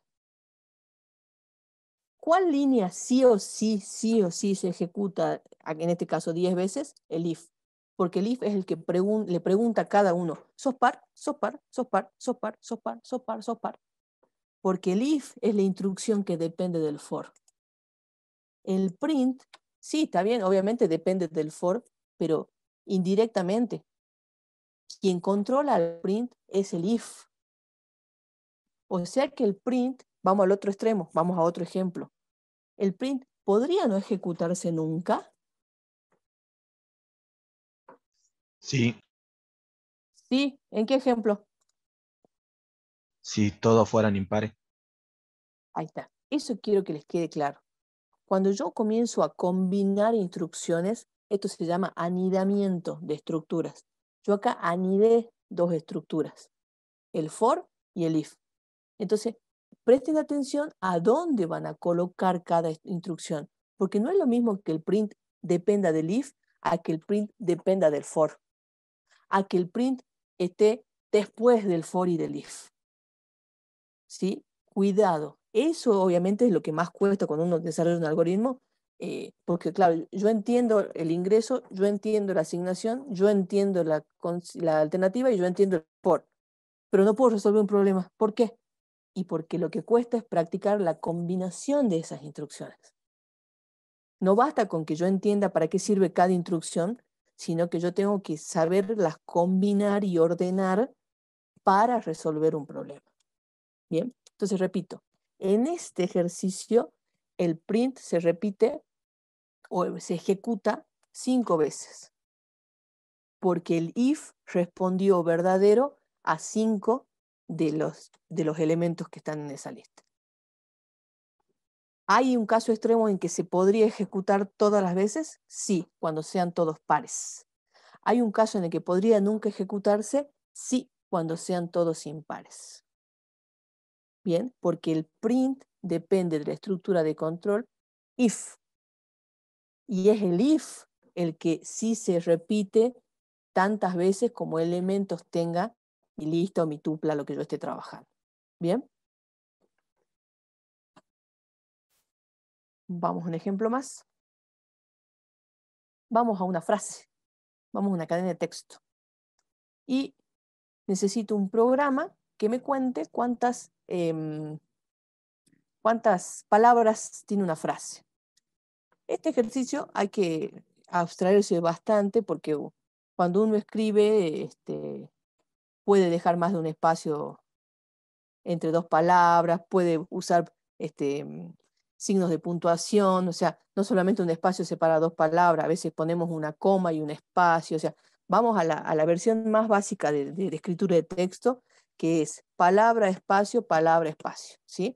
En textos así básicos como ese, yo quiero que contemos cuántas palabras hay. Ese es el objetivo. Entonces, paso 1, le pido al usuario que me ingrese una frase. Fíjense que, por supuesto, como acá estoy trabajando con caracteres y quiero además contar palabras, hacer tareas de cadenas, entonces no lo convierto, no escribo int, porque yo lo que estoy esperando es que el usuario me escriba una frase de texto. Luego pongo un contador en 1. No sé todavía por qué, yo lo voy a dejar ahí, después lo vamos a analizar. For. Elijo yo el nombre de la variable, que en este caso a mí me pareció más prudente elegir la variable como nombre letra, ¿sí? Podía ponerle i, podía ponerle num, no importa. Yo le puse ahora en este caso letra. Que se desplace, que recorra, que itere en la variable entrada. La variable entrada, recuerden que es la frase que ingresa el usuario. Y adentro del for voy a preguntar si ese elemento, si cada uno de los elementos que componen la entrada son un espacio o no. Fíjense, igual, igual a espacio. Cuando pregunto, coloco dos iguales. Cuando asigno, coloco un igual. Entonces, si es espacio, acá hay un espacio, por si no lo ven, lo hago, ¿ven? Cuento. Y por último, al final, muestro la cantidad de palabras que tiene la frase. Ejecuto y voy a poner mi mamá me mima. ¿Cuántas palabras tiene mi mamá me mima? 4. La cantidad de palabras de la frase es 4. ¿Sí? Voy a volver a repasar el código. ¿Por qué contador vale 1? Si contador, para colmo le puse de nombre contador, cuenta, y la profe el otro día dijo que los contadores se inicializan en 0. ¿Eso dijo? ¿Lo dijo así como ley? ¿Los contadores siempre se inicializan en 0? Hablo de mí en tercera persona. ¿Así lo dije? ¿A rajatabla?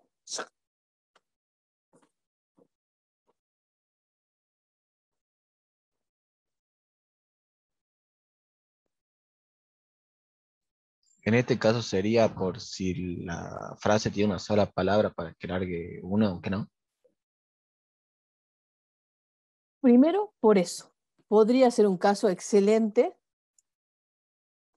en el que yo pongo una sola palabra. Bien, eso es un muy buen motivo. Segundo, porque yo asumo que si hay un espacio es porque acaba de terminar una palabra. Entonces, cuando haya un espacio, ya hay una palabra antes, también asumo que va a haber una palabra después. ¿Sí? Por eso el contador lo inicializo en 1. En realidad, por el motivo primero que dijo el compañero, que por ejemplo esta mañana no me di cuenta de este caso extremo, y otra porque si hay un espacio, interpreto que ya pasó una palabra y está por empezar una nueva palabra. Insisto, estoy asumiendo que el texto está ingresado bien, no que un usuario bien malo, para no usar otra característica, me puso espacio, espacio, espacio, hola, espacio. No, empezó con un carácter, terminó con un carácter, y solamente puso un espacio en el medio. Por eso insisto, es un ejercicio con una abstracción muy grande que funciona para esos casos. Ahora, quiero mostrarles algo. Yo a este print lo voy a mover de lugar, ¿sí? Y yo digo, ¿y dónde mostrarle la cantidad de palabras? Voy a mostrarlas acá, dentro del if. ¿Cómo sé que está dentro del if? Porque lo identé dentro del if. Entonces pongo mi, mamá, me, mima. Enter.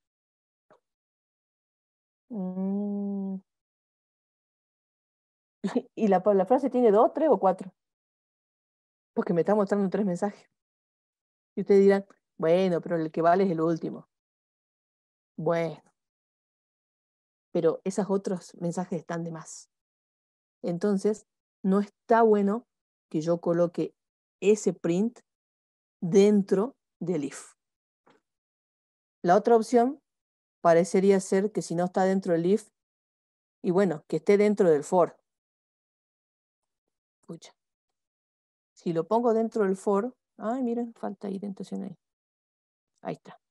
Si lo pongo dentro del for, mi mamá me mima. Peor. 1, 1, 2, 2, 2, 2, 3, 3, 3, 4, 4, 4, 4. Está bien, la última es la que vale. Bueno, pero no nos quedemos tampoco con que... Ya sé que un problema tiene muchas soluciones, pero no nos quedemos con la peor de las soluciones, ¿no es cierto? Entonces, aquí yo quiero que ustedes vean la importancia de dónde colocar cada una de las instrucciones. Corresponde que yo espere a que termine el ciclo. Yo tengo que esperar a que la variable letra recorra todos los caracteres de la frase ingresada, que pregunte todo lo que tenga que preguntar, y una vez que termine, recién yo voy a mostrar cuántas palabras conté. Si yo me apuro a mostrar eso o lo coloco mal, voy a generar este tipo de salidas indeseables. Que acá, justo porque es este ejemplo, pareciera que el último mensaje está bien. Hay otros ejemplos, otras resoluciones, en el que si yo le pifio al orden, ni siquiera el último mensaje es bueno. Acá, bueno, justo dio la casualidad que los últimos mensajes eran correctos. Pero en otro tipo de ejercicios no puede no pasar eso. Puede ser que directamente me muestre cualquier cosa. Entonces, ahí quiero que ustedes comprendan la importancia de dónde colocar cada instrucción. ¿Dónde sí coloqué una muestra dentro del ciclo? Aquí. Aquí la muestra está dentro del ciclo, porque la consigna me pedía 2 cosas. Me decía, mostrar cada uno de los salarios y además mostrarme el monto acumulado. Entonces, yo tenía como tarea calcular el salario de un vendedor y automáticamente mostrarlo. Calcular el salario de otro vendedor y automáticamente mostrarlo. Y además me pidieron una tarea extra que era la de ir acumulando cada uno de esos salarios. Entonces, hay ejercicios en los que los print o las instrucciones seguro que sí tienen que ir dentro de un if o dentro de un for, y hay otros ejercicios en donde colocarlos dentro solamente me está generando una improlijidad en mi salida y a veces me puede causar un error. ¿Queda claro que es muy importante el orden y la dependencia de cada instrucción?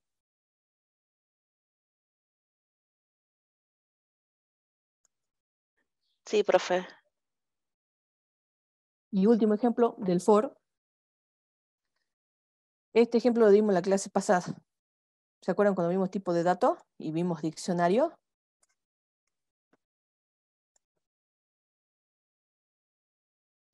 Entonces, línea 1, diccionario vacío. Sentencia para crear un diccionario vacío. Línea, bueno, no 2, varias líneas más, son para asignar la tupla key value, es decir, clave valor. El diccionario es un tipo de dato que asocia 2 valores. Uno funciona como clave, el otro funciona como valor. Y la consigna en este ejercicio era muestre los días laborables. Entonces yo lo que hice es definir al diccionario como que el lunes trabajo, el martes trabajo, el miércoles trabajo, hasta el viernes trabajo, y sábado y domingo me voy de fiesta. Entonces yo para mostrar los días laborables, perdón, tenía que mostrar aquellos días en donde el value, es decir, el valor, sea trabajo. Y yo le dije, bueno, acá hay un for, lo vemos después. Lo miremos ahora el for. ¿Qué es lo que hace el for? El for define dos variables, K y B. Uh-huh. O sea que puedo definir además más de una variable. Entonces, dice que K y B recorran los ítems, acá además me ayudo de la función ítems, que es una función asociada a los diccionarios. Es decir, que K la primera vez toma el valor lun y B la primera vez toma el valor trabajo. A la siguiente iteración, K toma el valor mar y B el valor trabajo. A la tercera iteración, K toma el valor mie y B el valor trabajo, y así sucesivamente. ¿Sí? Entonces, esto es un for en donde yo uso dos variables recorriendo cada uno de los ítems de la variable día-semana. Y bueno, y para responder a la consigna que me decía muestre los días laborables, yo voy a preguntar si el valor de value de la variable B es trabajo. Y si es trabajo, muestro. Fíjense que me va a mostrar lunes, martes, miércoles, jueves y viernes, porque yo le pedí que me muestre solamente K. Podría haberle pedido que me muestre K y B, y obviamente me va a mostrar lunes trabajo, martes trabajo. Bien, entonces, para ir cerrando el for tiene un uso mucho más común en colecciones de Python. Es decir, lo usamos para recorrer los elementos de un conjunto, de una tupla, de una lista, de un diccionario, de una cadena. También lo podemos utilizar, por supuesto, para que recorra entre un inicio y un fin determinado. Pero fíjense, volviendo al range, que el range no es más que... Ahí, ¿dónde está? El range. Condición, condición, condición. Aquí. Fíjense que el range no es más que otro iterable, porque el range lo que me genera es una tupla. Uh-huh. Así que el for está asociado a colecciones. Y por último, para ir cerrando, vamos a recordar o vamos a repasar la sentencia while, que es la sentencia que me asocia con un ciclo condicionado. Se escribe while, la condición, dos puntos y el bloque de código correspondiente. Es decir que, ¿cuándo se ejecuta mi bloque de código? Cuando la condición es verdadera. Cuando la condición es falsa, se deja de ejecutar. Bien, y acá viene Homero a mostrarnos un ciclo while. Pregunto, ¿este ciclo puede ser infinito? O sea, Sí, no digo que esté bien o esté mal. ¿Podría ser infinito? sí, profe, ¿Por qué? porque va a seguir funcionando mientras la condición sea verdadera. O sea, ¿qué tengo que tener en cuenta cuando lo use el ciclo? Dentro del cuerpo del código, dentro de este bloque de código, ¿qué tiene que haber? Una de esas sentencias del código, ¿qué tendrían que decir más o menos?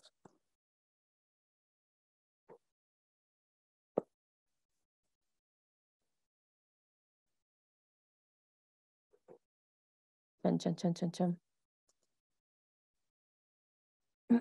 Cuando yo uso el while, vamos al pseudocódigo, el repetir mientras, yo tengo que elegir una variable para condicionar, una o varias, por supuesto, porque puede ser una condición simple o una condición compuesta. Bien, supongamos que sea simple, entonces yo elijo una variable para condicionar.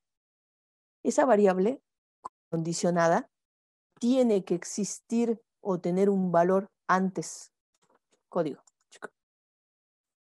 No sé, while x mayor a 0.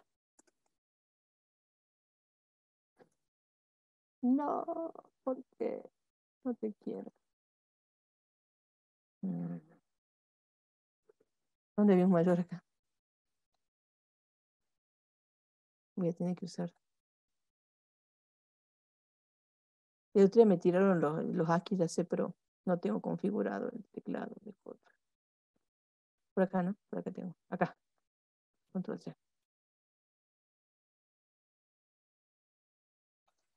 ¿Dónde está mi while?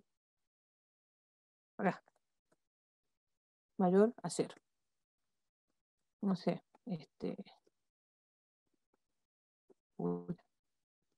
Print. Hola.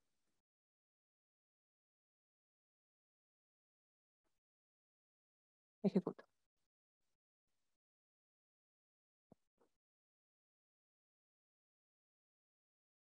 Y si de por si no. Miren. Ya me mandé la macana porque.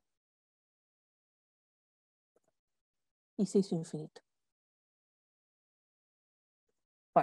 Para el carrito, para el carrito. Estas cosas no hay que hacerlas en vivo, ¿vieron? Bueno, eso va a pasar. Cuando ustedes eligen una variable para condicionar, tienen que asignarle un valor previamente, pero además dentro del cuerpo del ciclo tienen que modificarlo. Porque si no, ese X va a ser siempre verdadero. Esa condición, perdón, en realidad, cualquiera sea la condición, va a ser siempre verdadera, y le hice puff a mi coso. ¿Y ahora qué hago? Ahí está. Y me quedo andando ahí. Qué bueno. Ahí está. Lo paré. Párate. Bueno, no importa. Lo ignoremos. Hagamos de cuenta que no pasa nada. Bueno, eso le va a pasar, ¿ven? Entonces, cuando vayamos a escribir una condición, atención con, obviamente, pensar una condición para que alguna vez sea verdadera para que se ejecute. Porque si yo escribo un ciclo, porque evidentemente necesito que alguna tarea se ejecute y además se repita. Pero ojo, porque también tengo que tener la precaución de que esa condición en algún momento sea falsa. Porque si no es falsa, pasa lo que acaba de pasar. Entonces, otra vez nuestro gerente, que le paga el 20% de lo que vende a su empleado, con la diferencia que acá no conocemos la cantidad de vendedores. ¿Se acuerdan que hemos charlado? ¿Cómo puede ser que no conozca la cantidad de vendedores? Si yo en mi empresa conozco cuántos vendedores tengo. Bueno, supongamos que pagamos el sueldo, así como hacíamos antes, en una mesita, sentaditos ahí, esperando que vengan los empleados durante una semana. Entonces yo no sé cuántos empleados van a venir el lunes, ni cuántos van a venir el martes, ni cuántos van a venir el miércoles, ¿sí? No, nos teníamos que abstraer un poquito de la realidad. O lo comparamos con un cajero, que un cajero pone la cantidad de plata y no sabe cuántas personas van a ir a cobrar. En todo caso, el cajero deja de funcionar cuando se le acaba la plata, ¿bien? Pero había que buscarle alguna forma de cortar el ciclo. Entonces habíamos dicho que vamos a asumir que cuando el usuario ingrese como sueldo o como salario un 0, íbamos a interpretar que quería dejar de pagar. Un 0 o un número negativo, por supuesto. Entonces, y si se equivocaba, se equivocaba. Si el usuario del programa ponía un 0, para nosotros iba a significar que deja de pagar. Entonces, esta consigna en particular pedía que mostremos el salario de cada empleado, mostremos cuánto se pagó en total a los empleados y además que le indiquemos a cuántos empleados se le pagó, ya que no sabíamos a cuánto le íbamos a pagar, entonces acá en vez de ser un dato de entrada pasaba a ser un dato de salida. Por eso, instrucción 1 e instrucción 2, asignar a monto el valor 0 y asignar a cantidad el valor 0, porque monto me sirve para acumular salarios, mientras que cant me sirve para contar a cuántos vendedores le voy pagando. ¿Y por qué había que ingresar el valor del sueldo fijo primero? Porque esa era la variable que íbamos a condicionar. Entonces, si existe, si está asignada o está ingresada, entonces la puedo condicionar. Pero no me tengo que olvidar que en alguna de estas tareas ese valor tiene que cambiar. Y en este caso, ¿cómo hacíamos que cambie? Pidiendo el sueldo del siguiente empleado. Pidiendo el sueldo del siguiente empleado. Así sucesivamente hasta que cuando el usuario ingresaba un sueldo 0 para el siguiente empleado, nosotros asumíamos que iba a dejar de pagar. Cuando dejaba de pagar, recién ahí le decíamos, bueno, vos le pagaste tanto a todos tus empleados y le pagaste a esta cantidad de empleados, ¿sí? No sé si se acuerdan, si tienen alguna duda, me preguntan, por supuesto. Esto lo habíamos charlado en el módulo 1. Vamos a ver la solución traducida. Epa. Vamos a hacer revés acá. Control C. Y sigue ahí el otro andando. Bueno, paso 1, ingreso. Ojo con el ingreso entero. Monto en 0, cantidad en 0. El monto me sirve para sumar salarios, la cantidad me sirve para contar vendedores. Mientras, eso significa while, mientras el sueldo sea mayor a 0, 2 puntos. ¿Qué hacemos si es mayor a 0? Pedimos cuánto vendió. Calculamos el salario. Mostramos el salario. Acumulamos el salario. Contamos al vendedor y esta tarea es importantísima. Porque aquí es donde se actualiza el valor de SF. Y yo ingreso, no sé, 10.000 y vuelvo a empezar. 50.000 y vuelvo a empezar. ¿Ya no quiero ingresar más? Coloco un 0. Fíjense que sigue andando, ¿no? El ciclo de arriba.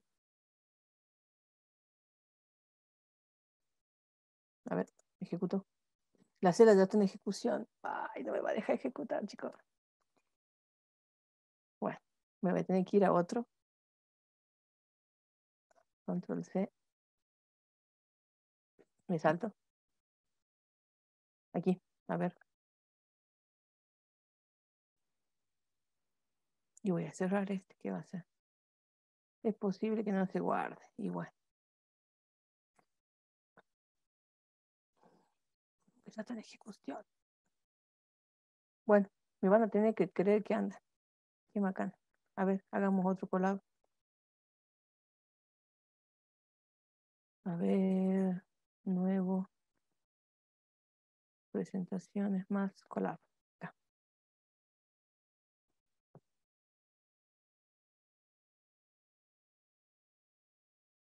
La verdad que de todas las pruebas que hice con el collab, no había hecho ese tipo de ciclos. A ver, voy a cruzar los dedos. Ahí está. Sueldo fijo del vendedor. 1.000. Y vendió 1.000. ¿Sí? Total, acá no nos importan los montos. Bueno, a ese vendedor le pagué 1.200. Perfecto. Ahora este también cobra 1.000. ¿Y cuánto vendió? Vendió 10.000. Perfecto. Este vendedor vendió, le pago a este, le pago 5.000 y vendió otros 5.000. Perfecto. Bueno, me cansé. 0. Cuando yo coloco el 0, se corta el ciclo, ¿sí? Y pasa a mostrarme el acumulado de lo que le pagué a todos los vendedores y a cuántos vendedores le pagué. ¿Le pagué a 3? Sí, miren, 1, 2, 3. Porque el cuarto valor ya fue un 0.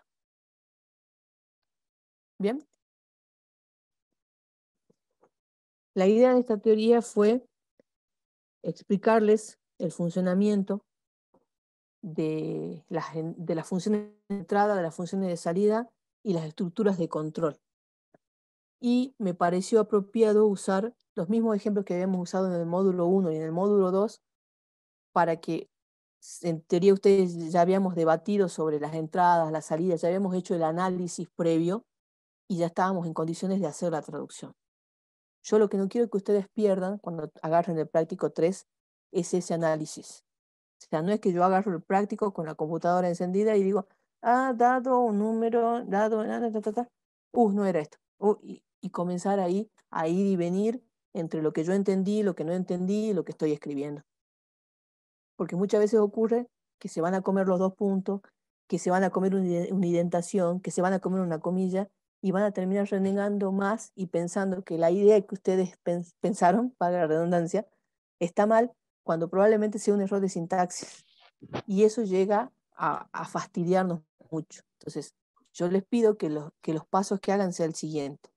Lean la consigna 1, 2, 3, 4, 5 veces, 6, 7, 20 veces. Escriban cuáles son las entradas, cuáles son las salidas, cuál es el proceso, que hagan un ejemplo, ¿sí? Capaz que no les pido que hagan el pseudocódigo primero, pero por lo menos bosquejen un orden y recién codifiquen. ¿Bien? Obviamente eso no quita que igual después tengan errores de sintaxis porque es normal cuando uno está aprendiendo un lenguaje. Pero por lo menos para que ustedes tengan cierta tranquilidad de que lo que pensaron es correcto y busquen en todo caso si tienen errores de sintaxis, ¿sí? Así que ese es el recorrido que yo sugiero para cuando ustedes tomen el práctico 3, el práctico 4 y el 5 y así hasta que terminemos. ¿Bien? ¿Alguna pregunta?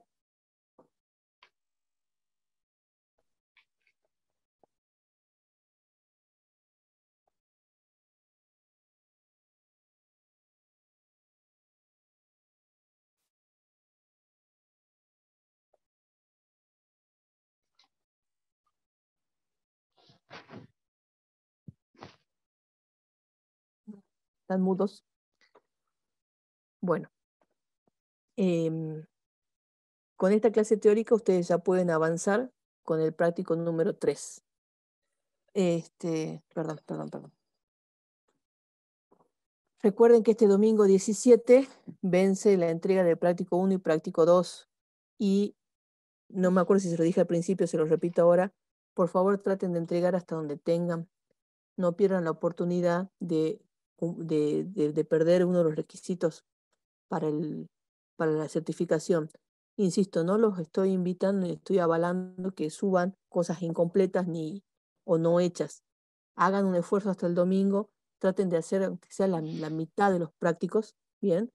Y suban hasta donde tengan, lean todas las consignas.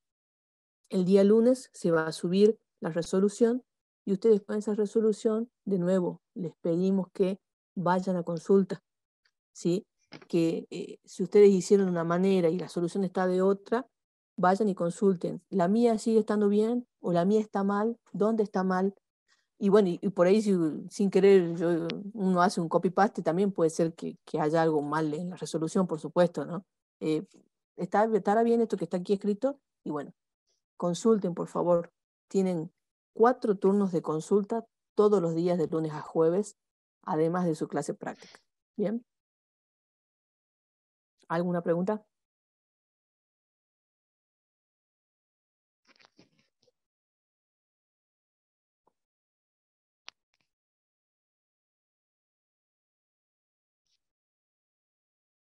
No, profe. Bueno, entonces están invitados a las 19 horas. Sí, sí, ¿no? Juan, a las 19 horas la charla motivacional y bueno, y a continuación la última teoría, el último turno de teoría. ¿Sí puedo mostrar el pseudocódigo anterior? Sí, por supuesto. Ahí comparto pantalla. ¿Están liberados ya quienes se quieren retirar? No hay problema. Esta clase grabada, intentaremos que hasta el lunes ya esté subida. A ver, acá, compartir. Este pseudo, me decís.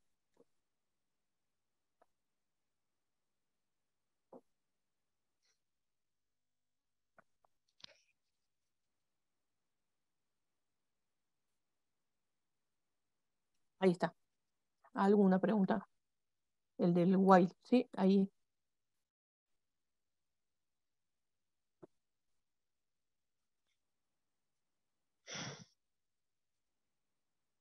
Pues te muestro esta. Pregunte.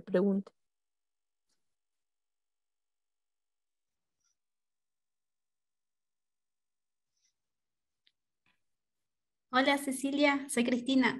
Melissa dice la número 36, la diapositiva 36. Ah, la diapositiva. Uy, perdón. Bueno, mientras la miran y consultan, Álvaro, las clases teóricas no se controla la asistencia. La obligatoriedad de la asistencia es en las clases prácticas. Y en las clases prácticas tenés al técnico, que obviamente ahí son menos personas, no son más de 50, entonces ahí los anotan en una planillita a todos los asistentes. Sí, escucho.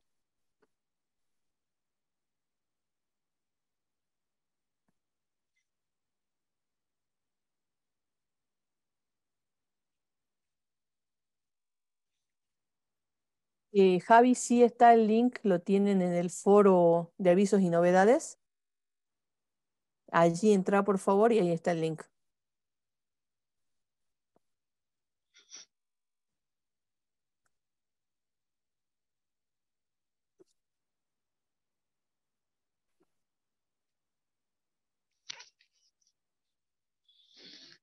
¿Sí? ¿Alguna pregunta?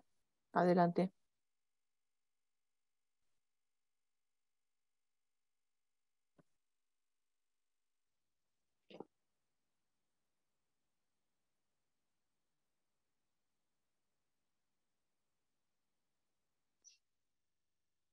Bueno, la teoría ya está subida y esta diapositiva la subo en breve.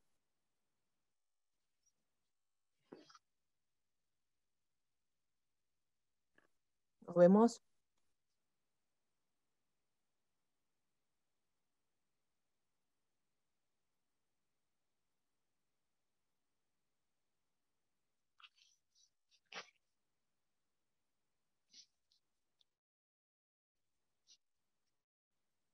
Hasta luego, profe.